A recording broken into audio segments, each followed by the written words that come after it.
अस्सलाम वालेकुम वरहमतुल्लाहि वबरकातुहू। एक दिन मैं अपने अम्मी अब्बू के साथ रेस्टोरेंट खाना खाने गया।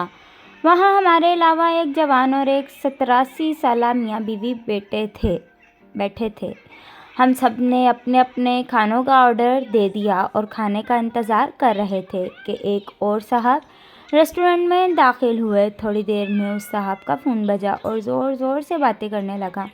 उसके फ़ोन की आवाज़ इतनी आहिस्ता थी कि मुझे सुनाई तक न दी। वह फ़ोन बंद करके ज़ोर ज़ोर से कहने लगा कि आज 8 साल के बाद मेरे घर बेटा हुआ है और इस खुशी में सबको कढ़ाई खिलाऊंगा। मैं अपनी जगह से उठा और आगे जाकर उसे मुबारकबाद दी और कहा, हमने अपने खानों का ऑर्डर दे दिया है। ये सुनते ही उसने कहा, अच्छा चलो मैं तुम्हारे खानों का बिल भरूंगा, और बिल भरकर अपना खाना पैक करके चला गया।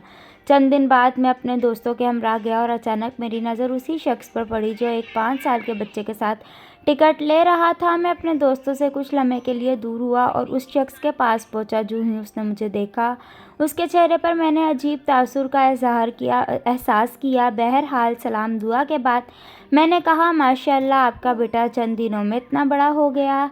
जूँ ही इसने ये अल्फाज सुने, कहा छोड़ो उन बातों को। जब उसने ये कहा तो मेरा तजस्सुस और बढ़ गया और मैंने इसरार किया कि वो मुझे हकीकत बताए। बहुत इसरार पर उसने बताया कि उस दिन जब वो रेस्टोरेंट में दाखिल हुआ तो मेरे हाथ गंदे थे। मैं हाथ धोने के लिए गया और हाथ धोते वक्त मैंने उस बूढ़े और बुढ़िया की आवाज़ सुनी कि बुढ़िया कह रही थी कढ़ाई खाते हैं।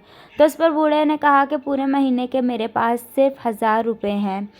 अगर कढ़ाई खाएंगे तो पूरे महीने गुजारा कैसे होगा? आज भी सिर्फ तुम्हारी वजह से होटल आए हैं। उसने कहा कि इसी वजह से मैंने ये ड्रामा किया। मैंने सवाल किया कि सिर्फ उन्हीं के पैसे दे देते, तो उसने जवाब दिया उनकी बेइज्जती करना नहीं चाहता था।